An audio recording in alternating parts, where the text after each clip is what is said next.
이제 잠시 후 허경영 대선 후보 단독 정책 토론회 함께 시작이 되겠습니다. 함께 계신 여러분들께 감사의 말씀을 드리고요. 잠시 여러분 먼저 촬영할 수 있는 시간 함께 갖도록 하겠습니다. 앞에 계신 기자분들께서는 뒤에 계신 기자분들을 위해서 자리 앉아주시길 부탁드리겠습니다. 앞에 사진 촬영 끝내신 분들은 앉아주시기 바랍니다. 뒤에 계신 카메라를 배려해 주시기 바랍니다.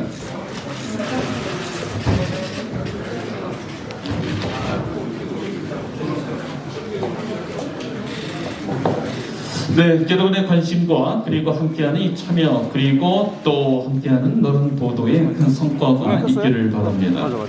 자, 이제 여러분과 함께 이 새 벽두 우리 20대 대통령 선거에 큰 관심의 한 부분이 쏠려 있는 허경영 대선 후보의 단독 정책 토론 함께 나누도록 하겠습니다.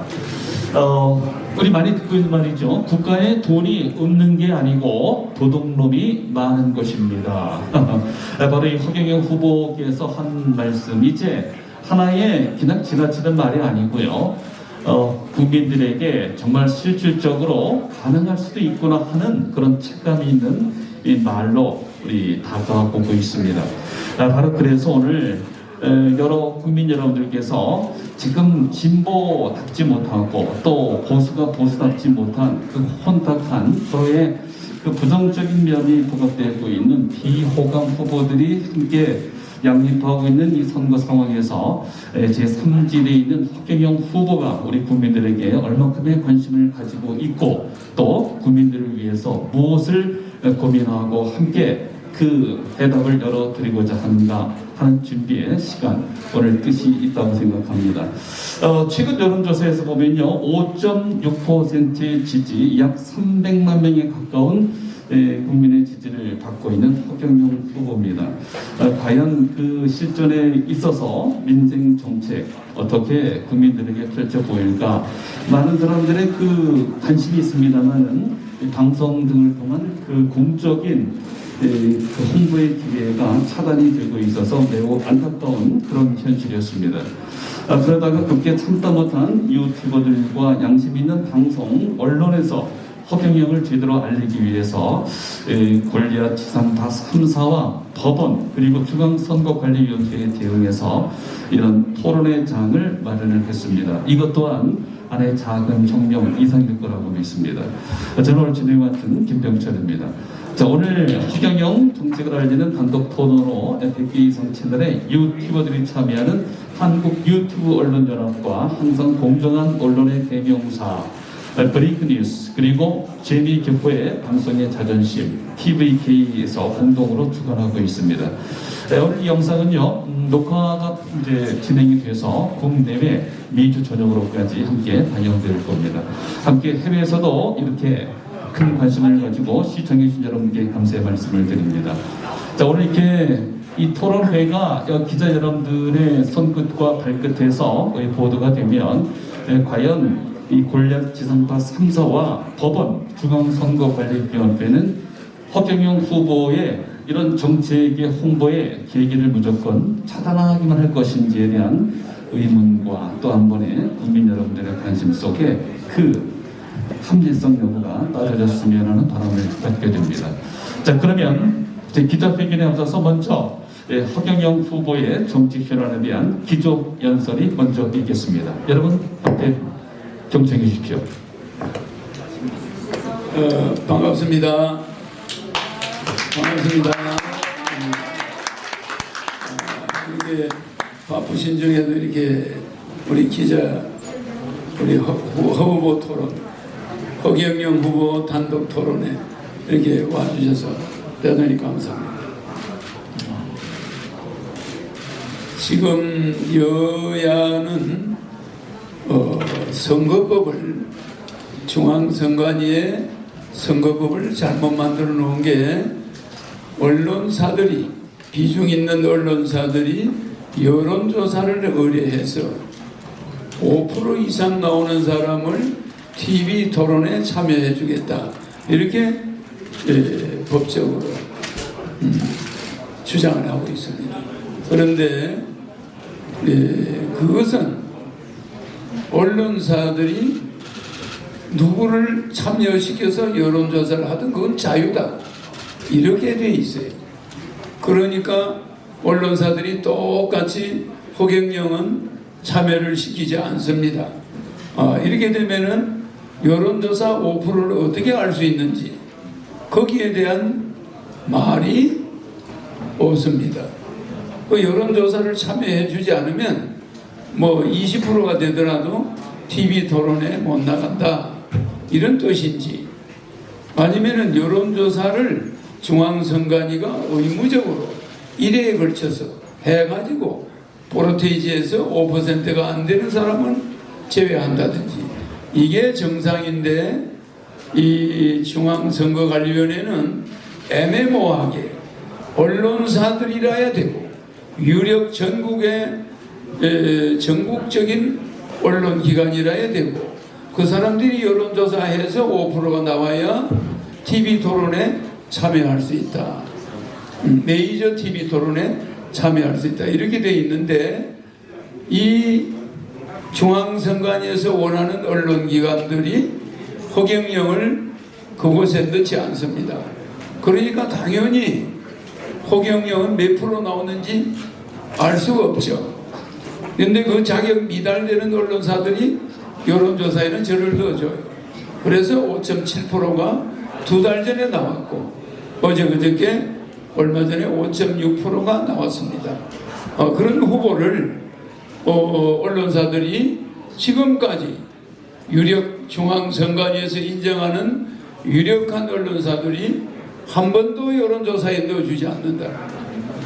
이것은 선거법 위반입니다.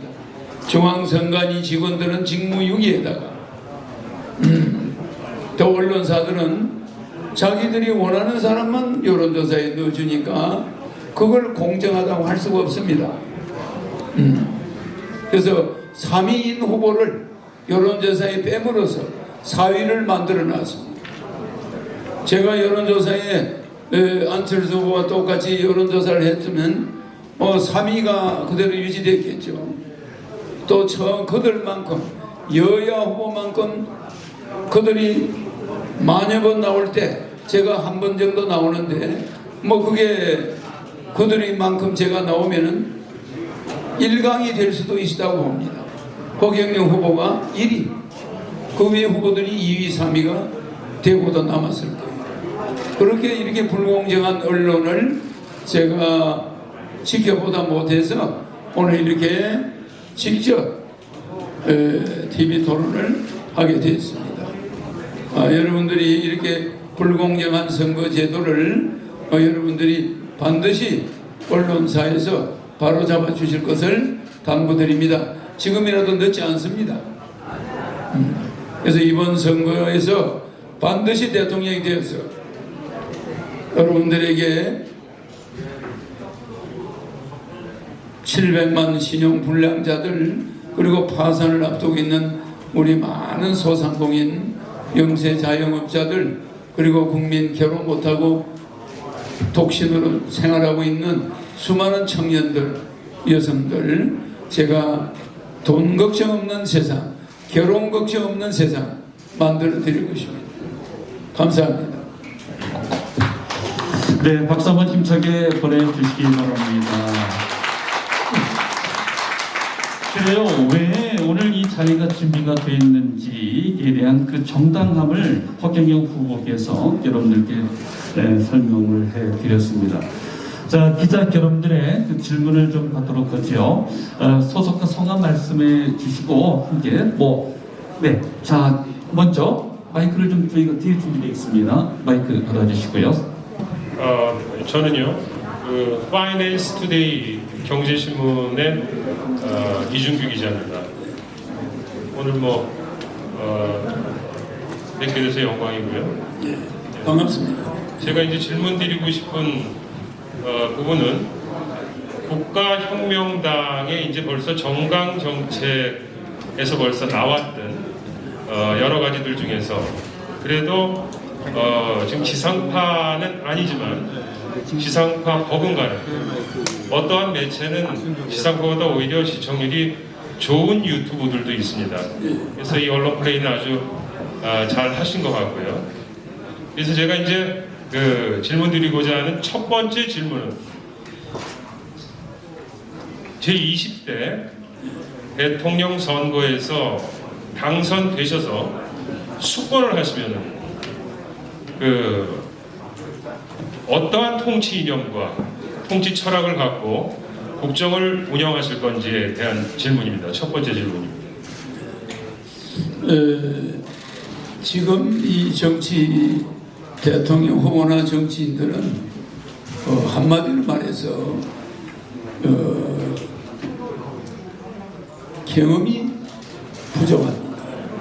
경험이 부족해요. 무슨 말씀이냐면 제가 20대 때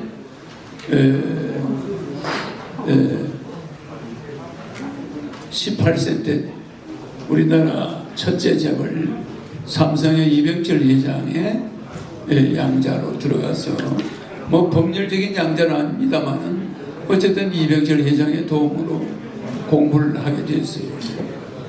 그 당시에 저는 산꼭대기에서 텐트를 치고 공부할 때인데 이 회장을 우연히 만나서 그분의 도움을 받아서 삼성 그룹이 만들어지는 그 과정에 제가 합류하게 돼 있었죠. 그때 삼성 반도체, 기흥공장, 그 당시 정일근 국무총리의 아들이 하던 한국 반도체 직원은 한 20명 되는데 그것을 제가 인수하자고 해서 이병철 회장님이 인수해서 삼성이 이 반도체를 하게 돼 있어요.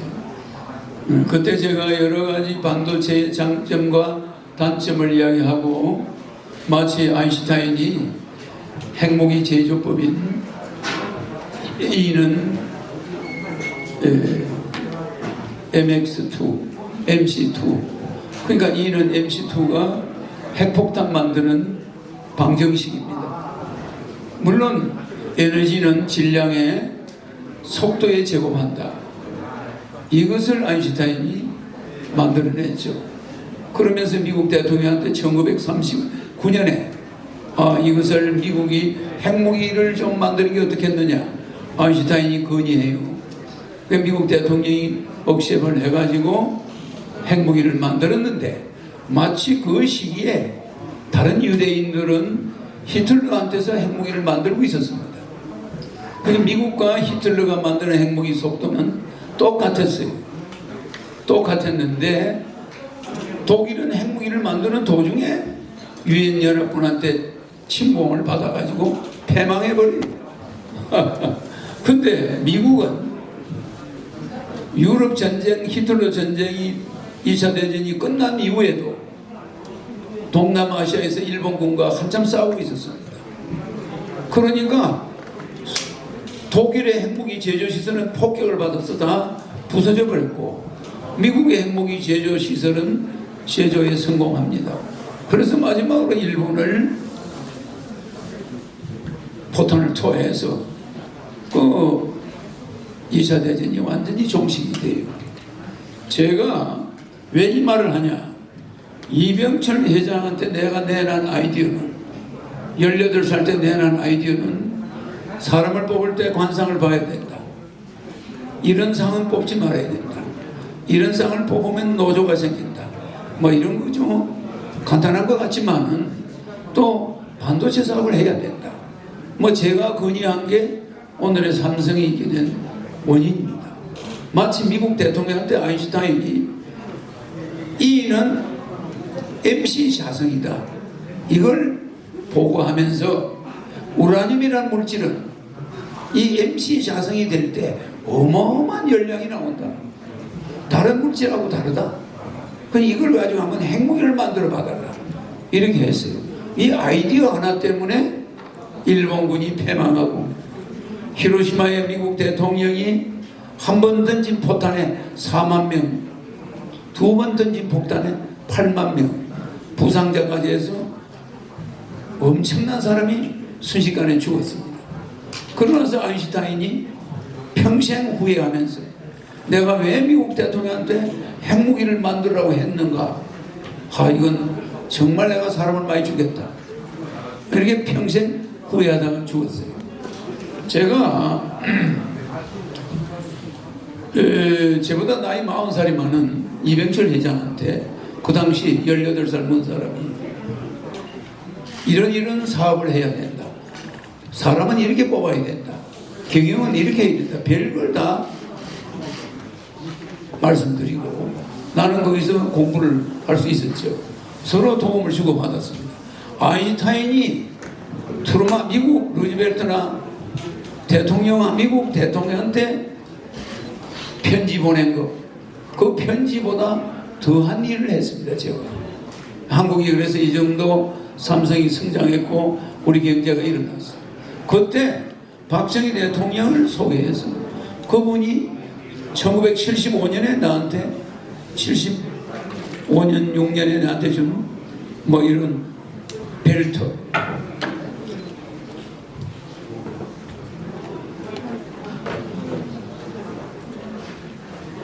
이게 대통령이 준 벨트입니다. 근데 내가 한 50 몇 년을 찾죠. 그 너무 낡았어요. 많이 낡았죠.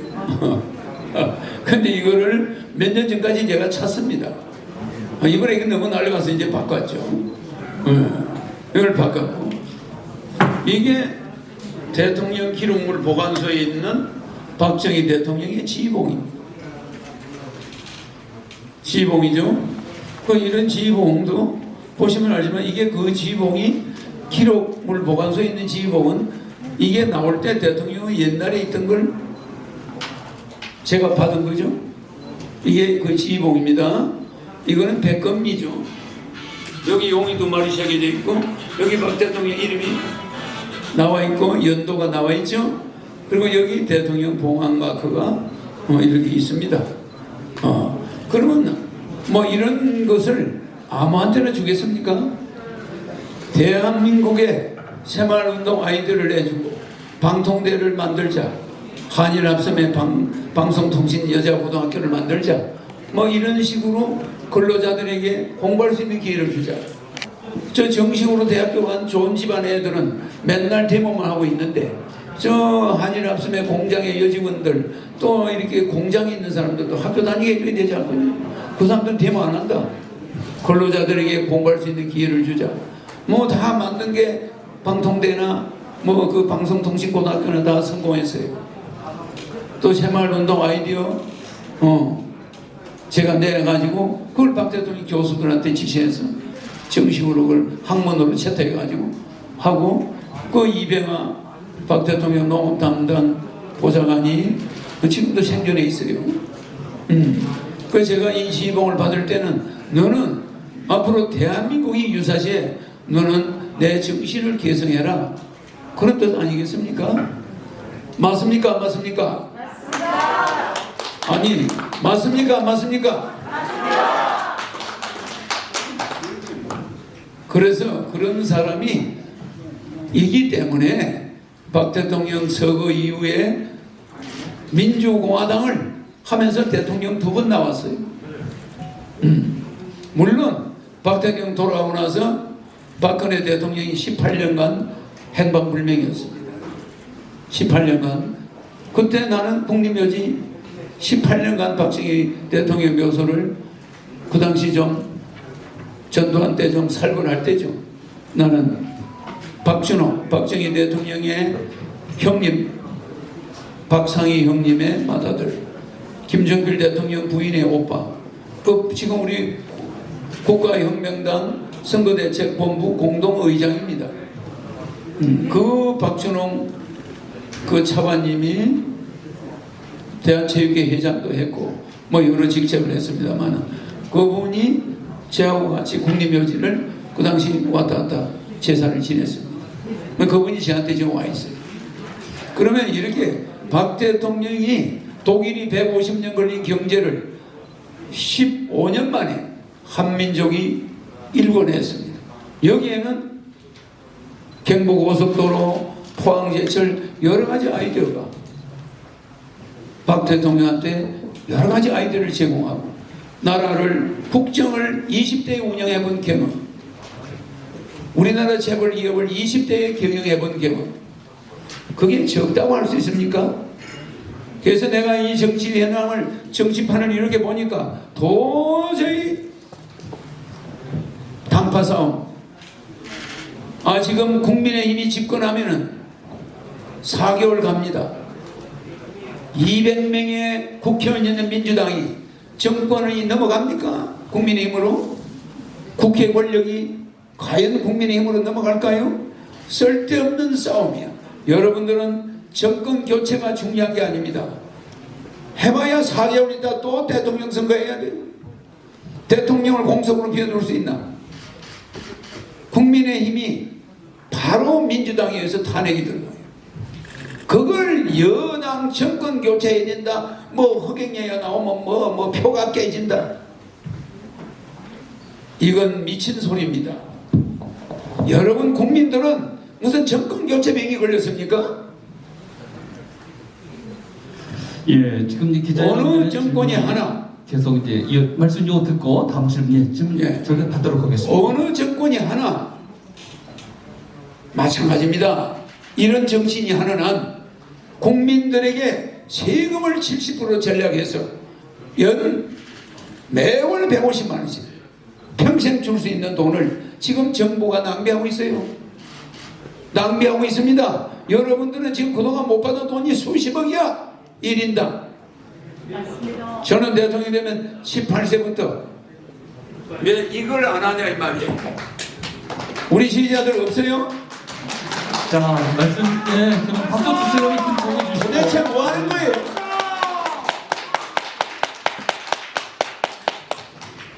도대체 정신들이 있는 거예요, 없는 거예요, 지금? 그러니까 정권 교체는 한마디로 말해서 나라를 혼란에 빠뜨리겠다. 차라리 여야를 찍느니 호경영을 찍어서 대한민국 국민들이 2달 안에 5월 달에 1억을 받고, 대통령이 되고 나면 여러분들이 5월 달에 가서 통장에 1억을 18세 이상 전 국민에게 줘서 가계부채 2,000조가 없어지게 해야 돼요. 그리고 매월 150만 원씩 줘서 나이 많은 노인들은 노인수당, 국가 건국수당. 내가 14살 때 서울에 왔을 때 서울은 이런 건물이 없었어요. 전쟁 후니까.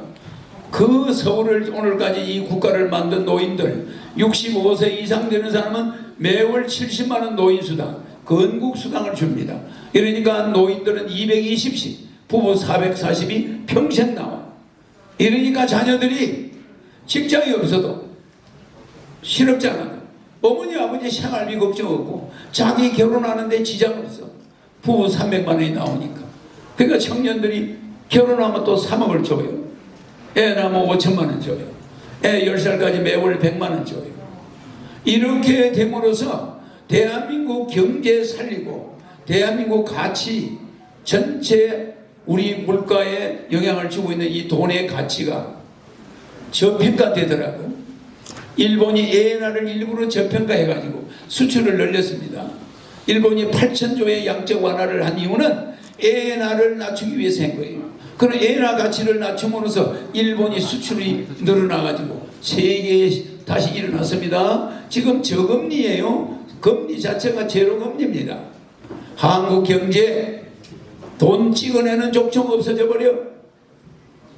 달러로 바꿔서 해외로 빠지는지 아무도 알 수 없어요.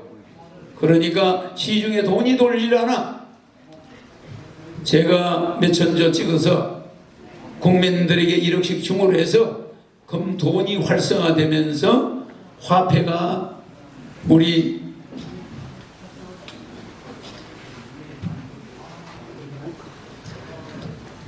화폐가 증가하면서 경제 개파가 커집니다. 이렇게 해서 한국 경제를 살릴 수 있는 천재적인 정치인, 예정된 정치인, 20대부터 정치 경험, 경제 경험 있는 호경영, 이걸 여러분들이 알지 못하고 있는 거예요. 네, 공감하신 박수 한번 힘차게 주시기 바랍니다. 정리할 수 있는데요. 지금 많은 제가 부분이 포괄적으로 이렇게 나와서 예, 여기 제가 파이낸싱 하나만 한번 떠드리고 한 번 더 질문. 한 가지만요. 결국은 이제 이 통치 철학, 통치 이념이 박정희 대통령께서 즐겨 말씀하셨고 또 휘오르듯 남기셨던 국립민복 같습니다. 국가 이익과 백성의 국민의 행복. 국가의 이익이 국민에게 돌아가야 된다는 말이에요. 국민민복이. 근데 국가의 이익이 정치인들이나 공무원들에게만 돌아가 버리고 국가 예산을 몽땅 국민민복이 아니라 관료들이 다 닦아서 버리는 거야. 두 번째 총재님께 질문 드리고 싶은 거는요. 외교 안보 정책 중에서도 한미일 공조에 관련된 부분을 유지하실 건지 그것과 그 다음에 북한과의 관계 지금 핵 여러 가지 지금 현안 사항을 어떻게 풀어나갈 것인지 그러한 질문을 올립니다. 네. 예, 감사합니다. 북한과의 문제나 우리 한미일 그리고 일중까지 이 관계는 여러분들이 내가 항상 유튜브에서 강의를 많이 했습니다. 절대 안보는 안보로 대책을 세우면 안 됩니다. 국가 안보는 우리가 경제로서 풀어가야 됩니다. 국가 안보를 가장 안전하게 하는 길은 우리나라의 경제로서 풀어가야 됩니다.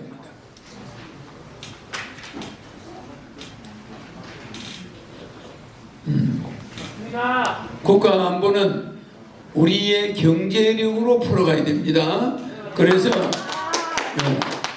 여러분들이 북한이 저렇게 군사 무기를 많이 만든다고 해서 우리가 군사 무기를 많이 만드는 이런 거는 아무 실효가 없습니다.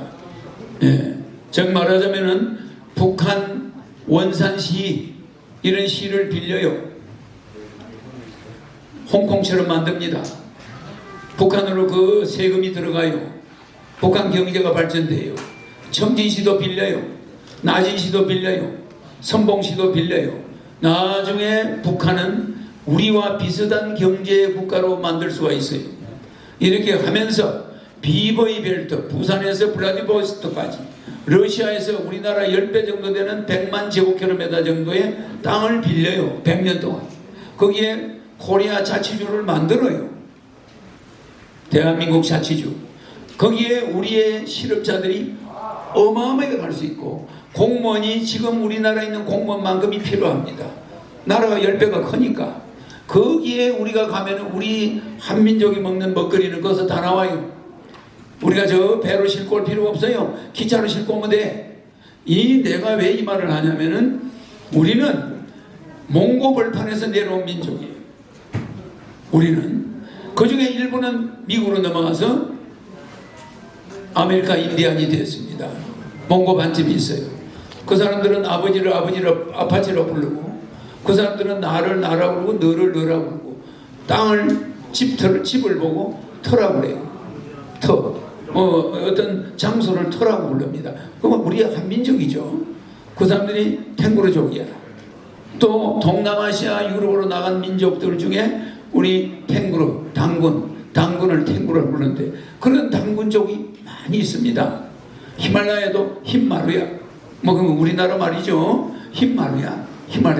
이 히말라야가 됐죠. 말하자면은 이런 탱구르족이 동남아시아 중국 대륙 전체와 저 남아메리카, 북아메리카 전체가 우리 한민족의 영토였습니다. 그런데 우리가 한반도에 내려온 이 세력, 우리 민족은 저 대륙을 망각해버리고 잊어버리고 있는 거예요. 우리는 대륙으로 북방으로 진출해 나가야 됩니다. 우리는 저 광활한 저 벌판을 초원으로 만들고 거기 낙원으로 만들 수가 있어요. 맞습니다. 그래서 우리는 무기 만들어서 세계 통일을 할 수 없습니다. 우리는 그저 북한이 잘 먹고 잘 사는 나라를 만들어주고 그 사람들이 군사 무기를 우리한테 쓰겠어요?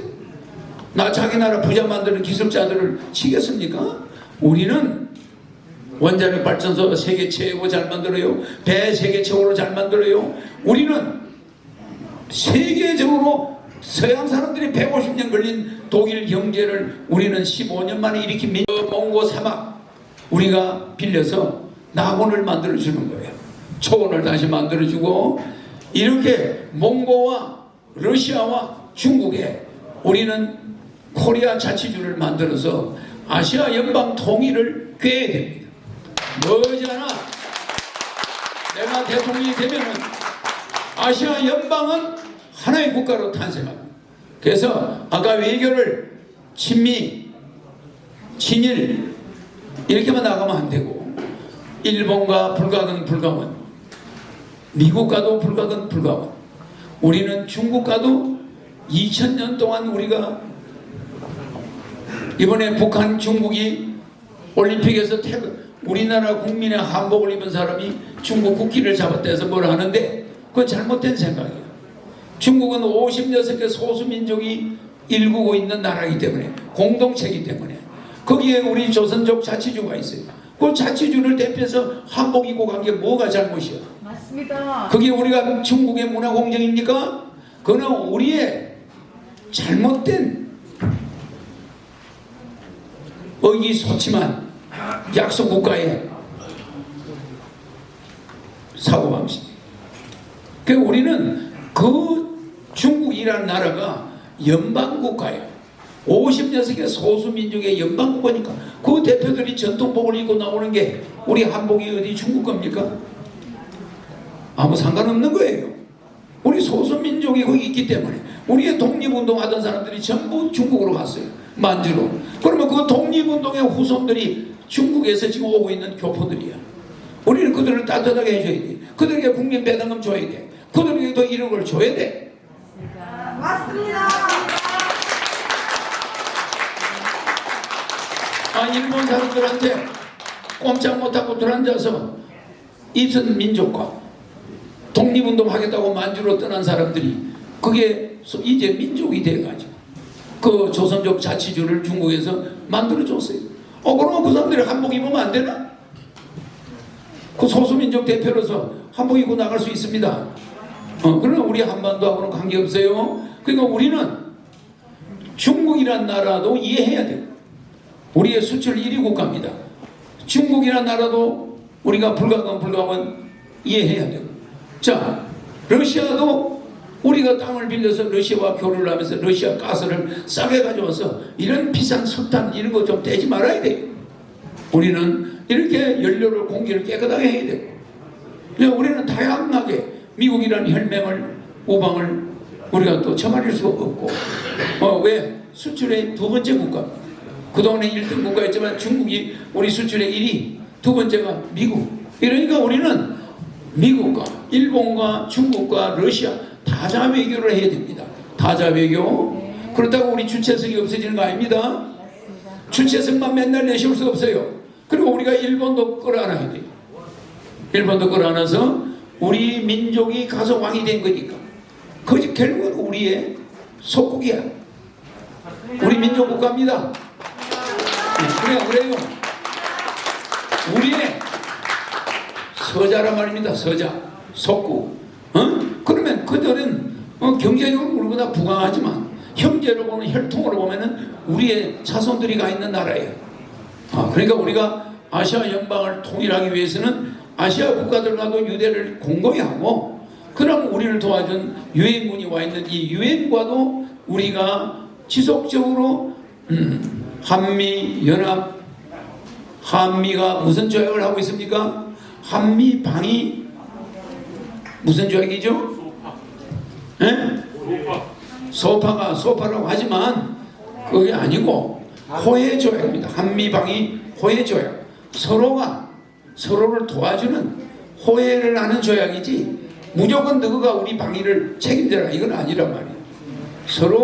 서로가 호혜 조약, 한미방위 호혜 조약. 이런 상태에 우리가 되어 있는 것은 일종의 미국이 모병을 하고 있는 것입니다.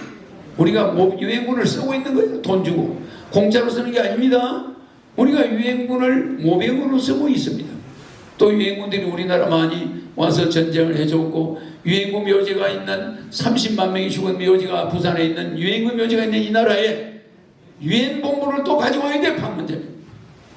이 유엔 본부를 갖다 놓고 우리는 원산과 청진과 나진과 선봉과 브라디보스토크와 하바르보스크 이 연해주 이런 데를 진출해 나가면서 몽고와 중국 홍영강성 요령성 길림성 그 우리 조선족이 우리 독립운동가들이 가서 후손을 뻗친 그 땅 만주 그런 지역을 우리가 확대해 나가요. 이렇게 해서 우리는 국경이라는 그런 노이로제에서 벗어나야죠. 장기적으로. 예. 자, 지금 외교 안보 분야에 그 방송을 보였습니다. 많은 기자분들의 그 요청이 있는데, 지금 서면으로 먼저 신청한 그 펜앤마이크에 네, 박선호 기자 마이크 좀 전해주시기 바랍니다. 펜앤마이크 예, 손 들어주시기 바라고요. 마이크. 그쪽에 있어요. 그쪽으로 마이크, 그 앞에 있는 마이크 뽑아 쓰셔도 됩니다. 예, 마침 거기 있어서 예, 펜앤마이크 측에 마이크 전하도록 하겠습니다. 앞으로 좀 오시고요. 네. 네, 저 펜앤마이크 박순종 기자라고 합니다. 그 허경영 후보님께서 이제 모두 이제 토론 말씀하실 때 그 주요 방송국들이 일부러 좀 배제를 하고 있다라는 취지로 좀 말씀을 하셨거든요. 그 구체적인 이유가 뭐라고 생각하시는지 좀 그 말씀은 우리가 객관적인 사실이 뭐가 있냐면은 좀 조용히 하시기 바랍니다. 좀 시끄러워요. 객관적인 사실이 뭐가 있냐면은 전체 저 뒤에서 자꾸 떠드는 사람이 잡아. 저예요. 전체 100%가 허경영을 안 넣는다는 거예요. 5%가 넣는 사람을 100%가 안 넣기 때문에 담합으로 보는 거예요. 모종의 지시가 있다는 거예요. 이유는 이제 모종의 지시 때문에 왜 그러냐면은 누구는 넣고 누구는 안 넣으면은 이런 말이 안 나오겠죠? 아, 맞습니까? 안 맞습니까? 대답을 좀 해요. 대답을. 100% 안 넣었다는 것은 모종의 지시가 있다는 걸 암시해요. 맞습니다. 그렇지 않습니까? 제가 하는 말은 이럴 때 선거관리위원회는 어떤 대책이 있는가? 자, 여론조사하는 건 여러분 자유다. 그러나 토론장에 나갈 수 있는 사람은 여론조사에서 5%가 나와야 된다. 그러면 여론조사를 100% 안 해줄 때는 못 나간다 이겁니까? 그러니까 말이 안 됩니다. 그게 말이 안 되는 거예요. 우리가 투쟁하는 것은, 우리가 들고 일어나는 것은 거기에 중앙선관위가 직무유기를 하고 있다는 거예요. 맞습니다. 언론사가 그러면 아무도 여론조사 안 하면 TV 토론 안 하네? 네. 아니 뭐 여야도 안 해버리고 신문사 마음대로 해? 그럼 대한민국 정부가 언론사에 끌려갑니까? 말도 안 됩니다. 언론사들이 이재명도 안 넣고 윤석열도 안 넣는다면 그러면 토론 후보 토론은 없는 겁니까? 이게 규정이 잘못된 거라는 거예요. 그 약관에 일어났어요. 언론사 재량에 막힌다. 후보를 넣고 안 넣고는 언론사 입맛에 막힌다. 사기입니다. 사기. 그러면 언론사에 돈보따리 들고 가야 됩니까? 언론사에 돈보따리 들고 가야 대통령 됩니까? 그러니까 썼습니다. 이게 불법이라는 거예요. 이게 불법 선거라는 겁니다. 왜냐면은 자 대한민국 5%로 나온 사람은 TV 토론에 나올 수 있다 이래놓고 여론조사는 신문사가 자율적으로 한다. 거기에 빼고 안 빼고도 자율적으로 한다. 이렇게 돼 있어요. 말장난입니다 이거. 이게 뭡니까? 그러면 언론사가 허경영만 다 빼라고 지시해.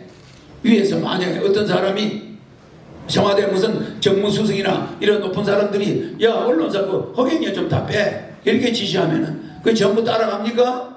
그럼 그 사람 못 나가네. 그러니까요. 무슨 말인지 알죠? 청와대 대통령을 보좌하는 정무수석 정도면 그런 거를 좀 못하게 정상적으로 해야 될 거 아닙니까? 공정하게 해야지요. 네. 관련해서 최근에 이제 법원에 소송을 제기하셨지요. 법원에 소송을 제기할 정도로 중앙선관위가 지금 이런 21세기에 이런 유튜브가 팽팽히 살아있는데 어디서 감히 중앙선관위가 뭐라고 중앙선관위는 큰다고 법을 만듭니까? 뭐 때문에 우리가 소송을 합니까? 아니 선거하기도 바쁜데 소송까지 하고 있으면은 선거 끝나면 소송이 어떻게 되는지 압니까? 권력 잡은 자가 야 저 소송한 놈 허경영 감옥에 쳐넣어. 아유, 이러면 되겠죠? 억울함입니다. 여러분, 국민이 일어나야 국민이 합니다. 소송하기 전에 공정한 선거법을 만들어내야 될 거 아닙니까? 어린이한테 물어봐도 야 5% 나온 사람은 TV 토론할 수 있어. 근데 그 5%는 어디서 나오는 겁니까? 하니까 신문사, 방송사가 자율적으로 토론하는데 여론조사를 하는데 사람 넣고 빼고는 자기들 마음대로야. 이러면 공정한 선거가 될까요? 아이고, 그건 아니고 사기입니다, 사기. 1% 이상은 의무적으로 여론조사에 넣어줘야 됩니다. 뭐 이러든지. 그래야 그래요. 있어서 모르겠다. 무조건 자기들이 마음에 안 드는 놈은 넣지 말아라. 네, 이렇게 했기 때문에 여야는 왜 넣습니까? 그러면 그러니까요. 무서워서 넣습니까? 그러면 여야를 빼버렸다. 그러면 TV 토론 못하겠네. 그러면 신문사들의 중앙선관위나 국가기업이 개인의 사적 기업에 끌려다닙니까? 어떻게 공적 집단이 사적 집단에 끌려다니면서 여론조사에 기대입니까?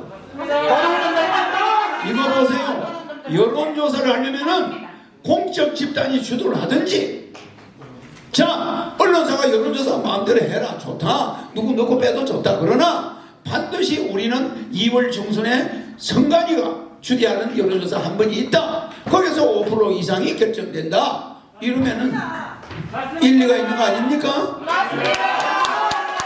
아니 중앙선관위는 도둑놈들한테 여론조사를 맡겨놓고 누구 도둑놈들 입맛대로 해라. 그러니까 이게 말이 됩니까? 그래놓고 거기서 5%가 나왔니 안 나왔니? 호경영이가 6% 나왔는데 5.7% 나왔는데도 빼버려.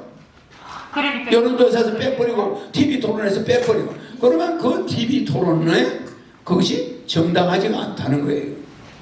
펜앤마이크, 내가 펜앤마이크에 나가서 내가 토론한 적 있죠.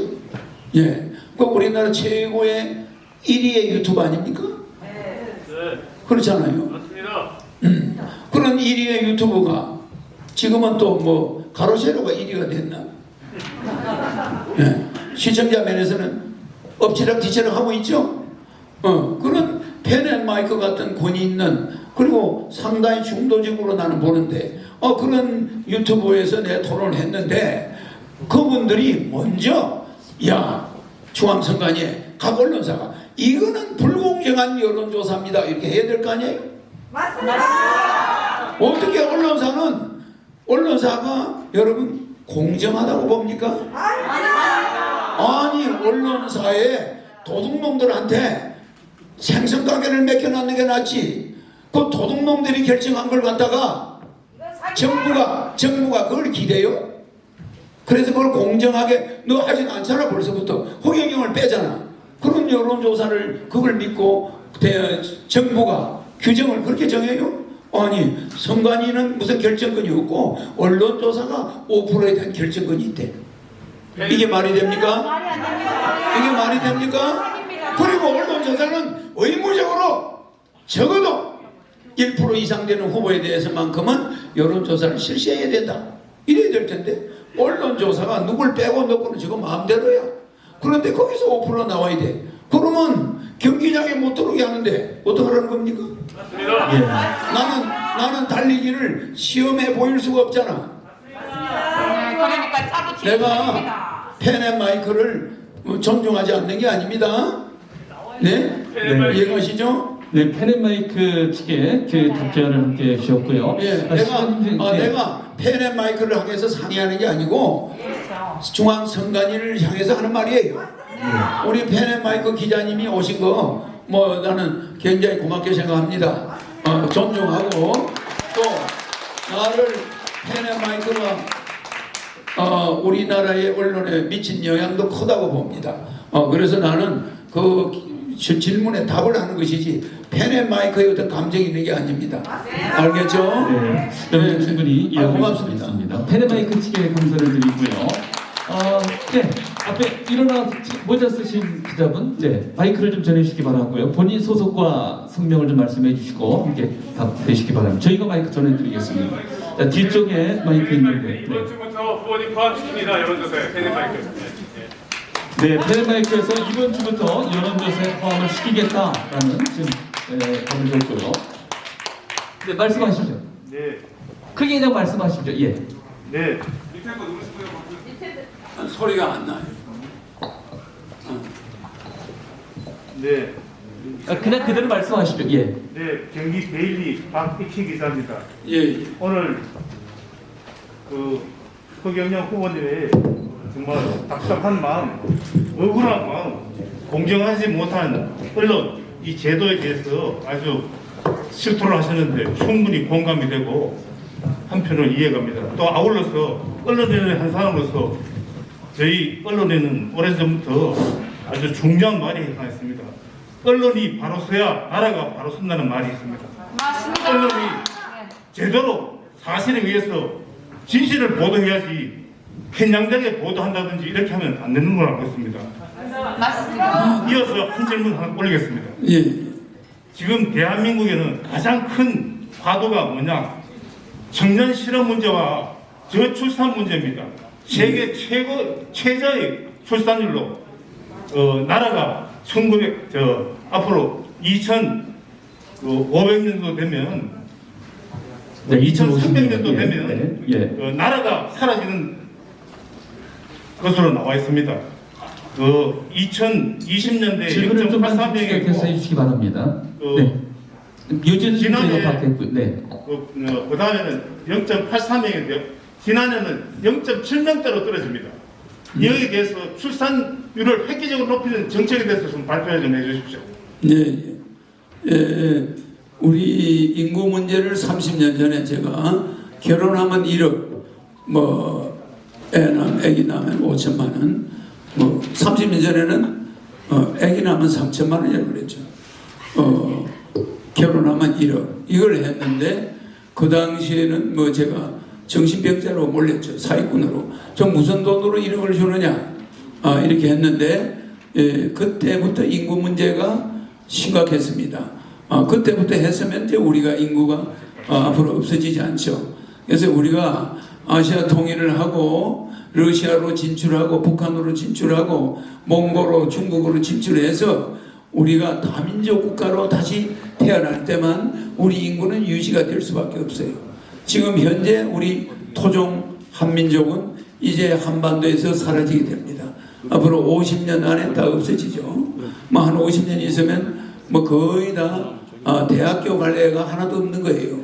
초등학교 3,800개가 없어졌습니다. 그러니까 우리 인구는 지금 노인 10명에 어린애 하나가 있습니다. 옛날에는 어린애 10명에 노인 1명이 있었어요. 근데 지금 그 사이에 어린애 1명에 노인이 10명이 됐는데 조금 더 가면 2020년 30년 되면은 노인 50명에 어린애 하나가 태어나요. 무슨 말인지 알죠?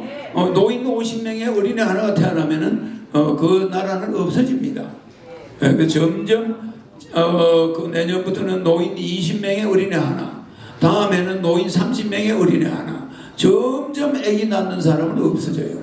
이렇게 되면은 우리나라가 없어집니다. 그래서 인구 정책이 제일 심각한데 이런 정부 관계자들은 그때 내가 결혼하면 1억 주겠다, 애 낳으면 3천만 원 준다 할 때 정관 수술을 했어요.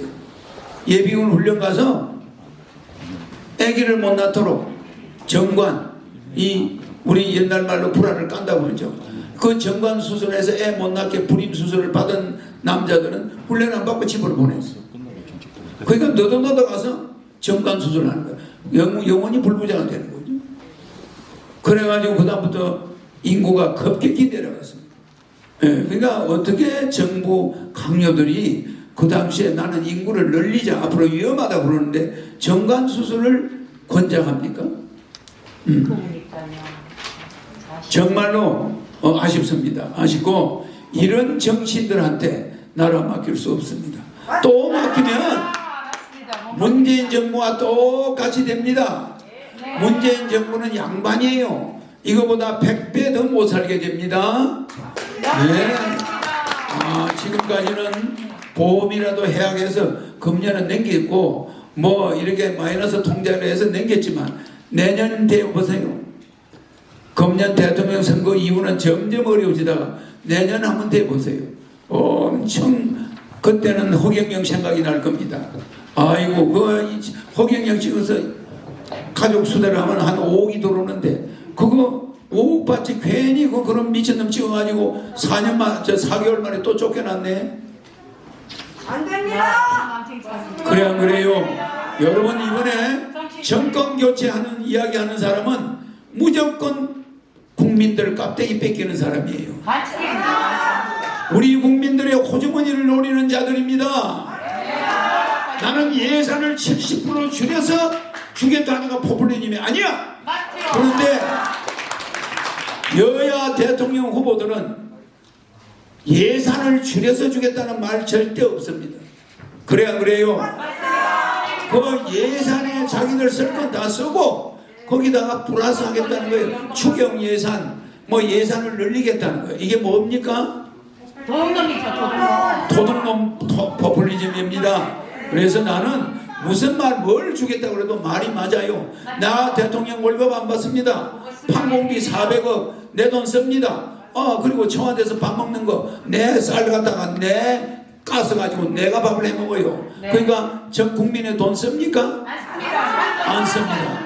국회의원 100명으로 줄입니다. 국회의원들 월급 없습니다. 무보수 명예직입니다. 이렇게 하다 보면은 대한민국 예산은 도깨비 방망이에요. 이거를 70% 줄여서 국민한테 주겠다는 사람한테 포퓰리즘이 있습니까? 없어요. 우리는 그동안 관료들 잘 살았죠. 아주 흥청망청 해외여행, 아니 시의원 구의원만 돼도 해외여행비를 쓰고 국가 돈을 무슨 물 쓰듯이 쓰고 다녔어요. 맞습니까? 안 맞습니까? 그러니까 앞으로는 그렇게 여유있게 써서는 우리 국민은 거지 됩니다. 네, 인구 그 문제가 돼서 이렇게 함께 들었는데요. 자, 이제 기자회견을 여기서 일단 형식을 좀 줬고요. 어차피 정책질 토론 발표로 준비가 되어 있기 때문에 여러분께서 궁금해하시는 혹은 관심 있는 분야에 관해서 저희가 모두 8개 분의 질문이 준비가 되어 있는 한 끝으로 여성 기자분께 드리고 바로 정책 토론으로 함께 이어가도록 하겠습니다. 네, 안녕하세요. 허경영 총재님. 만나 뵙게 돼서 대단히 감사합니다. 네, 반갑습니다. 네, 영광입니다. 네. 다른 건 아니고 여기 딱 들어왔더니 국가에 돈이 없는 것이 아니라 도둑놈이 많은 것입니다라고 되어 있습니다. 네, 너무 좋은 말인데요. 사실 근데 제가 우리 허경영 총재님의 그 정책을 들어보니까 우리 국민이 뭐 할 때 1억 주고 결혼할 때 얼마 주고 자녀할 때 얼마 주고 이제 이렇게 우리 국민들에게 되게 많이 주는 걸 말씀해 주셨어요. 일단 듣는 국민으로서는 되게 기분이 좋습니다. 근데 어떤 재원이 돼서 그렇게 저희들에게 나눠줄 수 있는지 첫 번째 질문, 그리고 두 번째, 세 번째 질문 빨리 하도록 하겠습니다. 제가 지난번에 강남역을 지나가게 됐어요.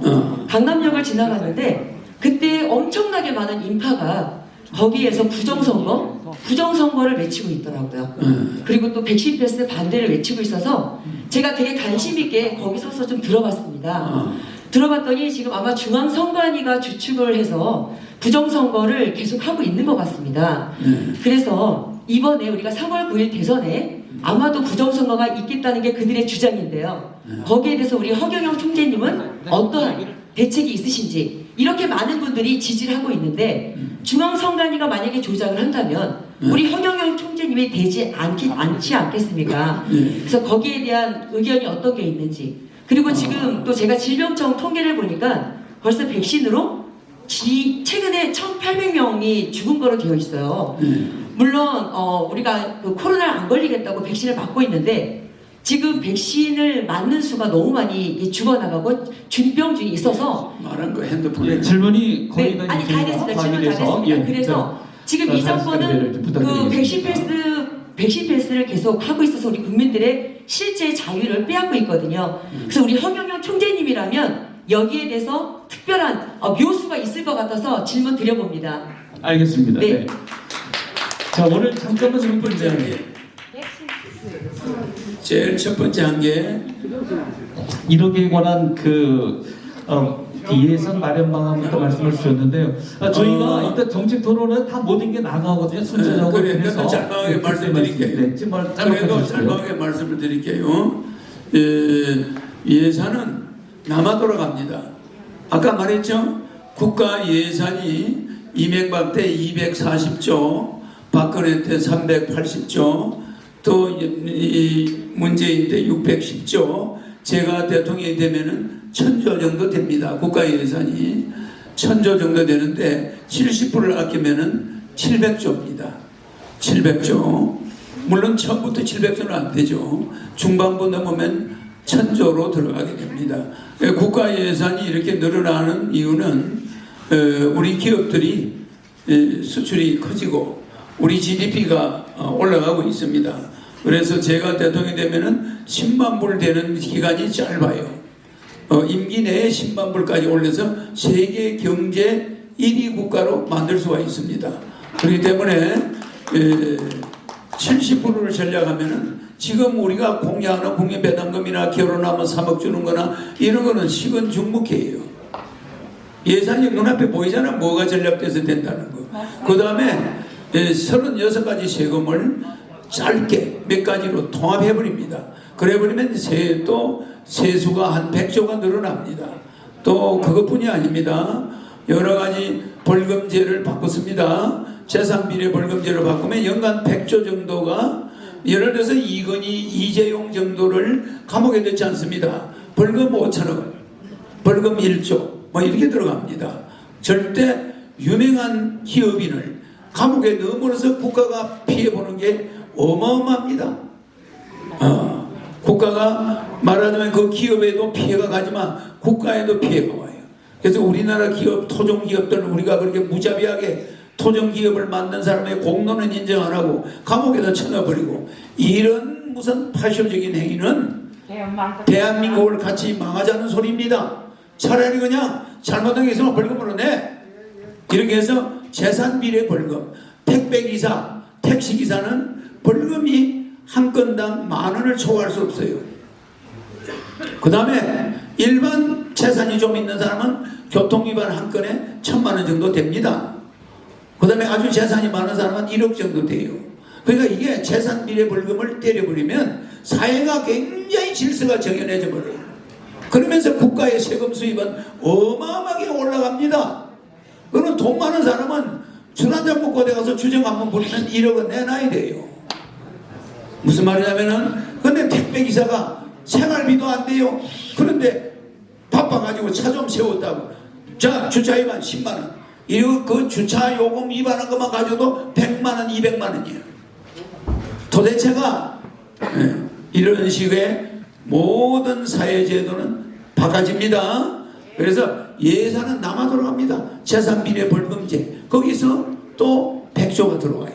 그러니까 예산이 남아서 재산세 안 받습니다. 국민들 양도소득세 안 받습니다. 영업하지 않는 가정집에 세금 안 매깁니다. 집에 멈춰있는 자동차에 세금 안 매겨요. 움직일 때 기름에 세금 매깁니다. 그러니까 어떻게 되냐? 상속세 폐지. 상속세 받다가 대한민국 기업이 외국으로 다 넘어갑니다. 자식이 아버지 기업 받아가지고 상속세 내려고 주식 미국 사람한테 다 팔아요. 삼성그룹도 그렇게 될 뻔했습니다. 상속세 때문에 중국이 가져갈 뻔했어요. 저는 상속세, 증여세, 재산세, 그 다음 뭐가 없습니까? 양도소득세. 가정주부들이 집 가지고 재산 좀 늘려가는 그걸 국가가 싹싹 뺏어가면 됩니까? 사업하는 사람한테서 가져가야 돼요. 사업하지 않고 집에 앉아서 집값 올라가기 기다리고 있는 사람한테 그거 집값 좀 올라간 걸 싹 뺏어가.